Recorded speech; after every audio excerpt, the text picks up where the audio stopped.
এবং খেলোয়াড়দেরকে আমাদের আয়োজক কমিটির পক্ষ থেকে ধন্যবাদ জানাচ্ছি তারা আমাদের এই খেলায় অতিথি হিসাবে উপস্থিত থেকে আমাদের মাঝে সময় দিয়েছেন। প্রত্যেকটা অতিথিকে আমাদের আয়োজক কমিটির পক্ষ থেকে আবারও ধন্যবাদ জানাচ্ছি আমার ছোট্ট বড় ভাই জনাব আব্দুল হান্নান, যিনি এখন পর্যন্ত প্রথম থেকে আমাদের সাথে থেকে আজকের এই খেলা উপভোগ করছেন। বাইরে থেকে কোন প্রকার সিদ্ধান্ত দেবেন না, দয়া করে। রেফারির সিদ্ধান্ত চূড়ান্ত সিদ্ধান্ত, বাইরের একটা সিদ্ধান্ত কিন্তু খেলায় বিশৃঙ্খলা ঘটায়। সঙ্গত কারণে বাইরে থেকে কোন প্রকার সিদ্ধান্ত দেবেন না, দয়া করে।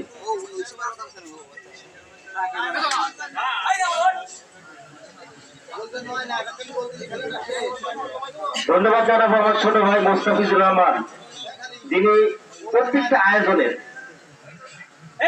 যার ভূমিকা বলে শেষ করা যায় না।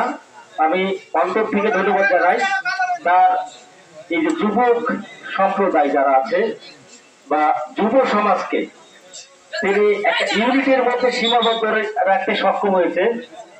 এই কারণে আমি মুস্তাফিজকে ধন্যবাদ জানাই আয়োজক কমিটির সকল সদস্য, যাদের অক্লান্ত পরিশ্রমের ফসল আজকের এই সুন্দর একটা মনোমুগ্ধকর হাডুডু টুর্নামেন্ট, যেখানে বিভিন্ন এলাকা দামি দামি তারকা খচিত খেলোয়াড় যারা আজকের এই খেলায় অংশগ্রহণ করেছেন, সকল খেলোয়াড় এবং সকল দলের কলাকৌশলী যারা আছেন সকলকে আমাদের মেহেরপুর গাজীপাড়া যুব সংঘের পক্ষ থেকে আরো একবার অভিনন্দন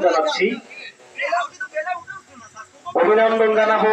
বিভিন্ন এলাকা থেকে আগত যে সমস্ত দর্শকরা আমাদের মাঝে এসে আজকের এই খেলা উপভোগ করেছেন এবং আমাদেরকে আন্তরিকতা দিয়ে সহযোগিতা করেছেন, সকল দর্শকদেরকে আমরা আমাদের আয়োজক কমিটির পক্ষ থেকে আরো একবার ধন্যবাদ এবং অভিনন্দন জানাচ্ছি।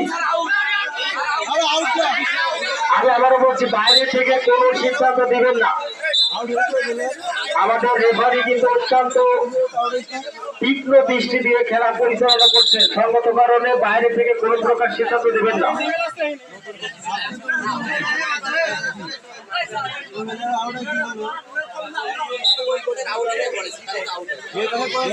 আজকের খেলায় যারা চ্যাম্পিয়ন হিসেবে দায়িত্ব পালন করছেন তাদেরকেও ধন্যবাদ জানাবো আমাদের আয়োজক কমিটির পক্ষ থেকে, এবং যারা পানি খাওয়ার কাজে লিপ্ত ছিলেন তাদেরকেও।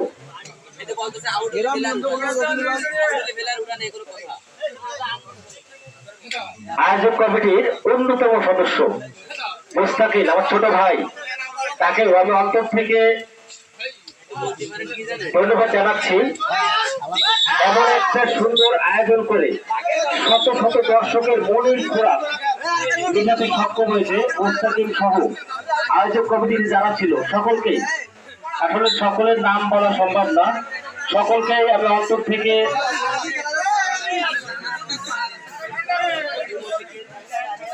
ধন্যবাদ জানাচ্ছি সুন্দর আয়োজন করে এই দর্শকদেরকে মনোরঞ্জন করার জন্য।